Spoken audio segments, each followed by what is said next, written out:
Olá, bom dia, boa tarde, boa noite.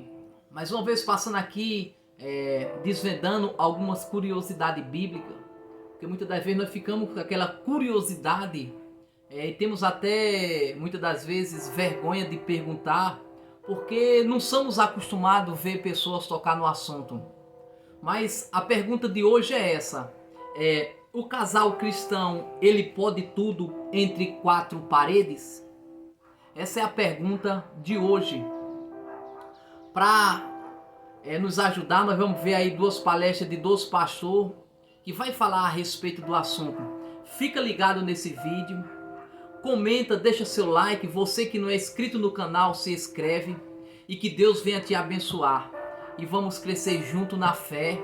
E a pergunta é essa: o casal cristão, ele pode fazer de tudo entre quatro paredes? Se sim, deixa seu like, se não também. E que Deus venha te abençoar e ótimo dia. Então a pergunta é assim: o casal dentro de quatro paredes pode todas as coisas? Eu digo, pode. Não ferindo dois princípios básicos: a palavra do Senhor e também, a vontade do seu cônjuge. Porque quando nós falamos assim, o casal pode tudo, o evangelho hoje está muito em cima disso, pode, não pode. E automaticamente passamos então a fazer ou ver todas as questões que envolvem o cristianismo sob um prisma da lei. E nós não estamos baseados mais em uma lei, e sim na graça. Por isso que eu falo, pode tudo, pode mediante a dois princípios: não ferindo a palavra de Deus, porque senão é pecado, e também o outro princípio é não ferindo também a vontade do cônjuge, senão não é mais relação sexual e sim estupro. É sobre isso que nós vamos então falar a respeito de todas essas coisas. Bom, pastor Tiago, segue. Eu acredito que a gente precisa entender que nos dias de hoje existe uma cultura, e ela está ficando cada vez mais comum, no meio secular, né? Uma cultura de muita liberdade sexual, como se a liberdade sexual fosse um salvo-conduto para a felicidade. E a gente tem visto aí uma geração atual que nunca teve tanta liberdade sexual e, ao mesmo tempo, os índices de problemas psíquicos, depressão, ansiedade, infelicidade, problemas existenciais de uma série de variedades, né? Que não deveriam estar presentes, né? Porque a promessa da cultura, a promessa da revolução sexual foi que, com a quebra dos tabus, e muitos desses tabus são tabus de origem moral e ética a partir do conceito religioso, né? Então, a promessa da cultura era que, com a liberdade sexual, haveria um acesso mais fácil à felicidade, à satisfação, à realização, e essa promessa não foi cumprida, né? E hoje a gente precisa, como cristãos, mostrar por que a moralidade cristã que emerge das escrituras é importante para oferecer aí uma luz, um farol, né, de direcionamento espiritual, porque o sexo é uma questão muito forte espiritual, né? E é importantíssimo falar disso e lançar luz sobre isso. Pastor Igor. Então, mediante a isso, sobre essa liberdade cultural e principalmente quebra de tabus em todos os aspectos, nós precisamos tomar muito cuidado. Mas isso vem muito mais além. Nós, como teólogos, sabemos que, vamos falar de Agostinho. Agostinho, um alto teólogo, reconhecido, respeitado, mas também com dogmas romanos. Por quê? Nós bem sabemos como foi a conversão dele, né? Nós sabemos aquilo que ele era completamente um homem, vamos dizer assim, com todo respeito, um homem prostituto.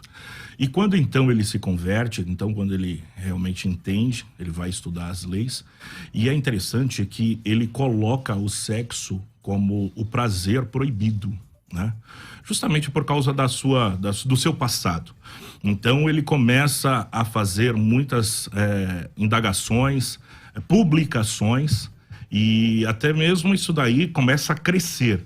Quando nós vamos ver isso, a história, vocês podem até ver, né, a respeito disso, em 418, um bispo chamado Juliano, ele se levanta contra essas ideias de Agostinho.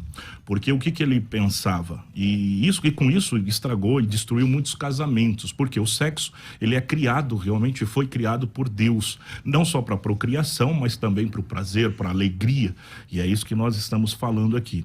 E daí o que acontece? Juliano, então, em debate, né? Ele luta contra isso, ele coloca, então, certas ideias bíblicas em relação a isso. Por quê? Porque o prazer era impedido.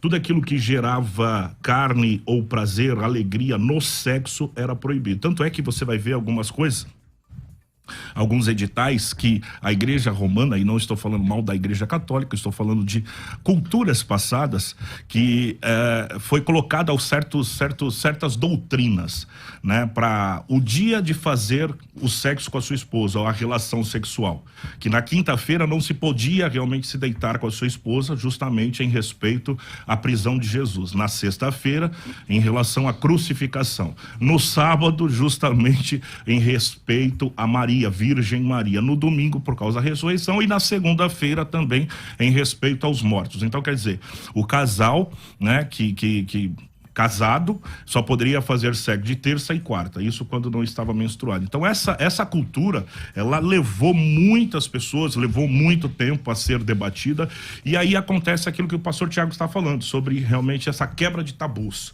né? A porteira foi aberta de uma tal forma que ficou perigoso os dias de hoje. A palavra do Senhor, ela vai falar, só para finalizar, em Hebreus capítulo 13, versículo 4, como bom assembleiano, falo que não fique nas minhas palavras, diz o seguinte: digno de honra entre todos seja o matrimônio, bem como leito sem mácula, porque Deus julgará os impuros e os adúlteros. Muita gente lê essa parte, pastor César, nesse sentido do leito sem mácula, pensa que é cama, leito pensa que é cama. Não, no original grego está dizendo que é o coité. O que é coité? Vem de coito, vem realmente de relação sexual. Então, assim, na própria palavra, o Senhor, ele está abençoando a relação sexual de uma forma santa e santificada que vai glorificar a Deus. Ok. Pastor Tiago.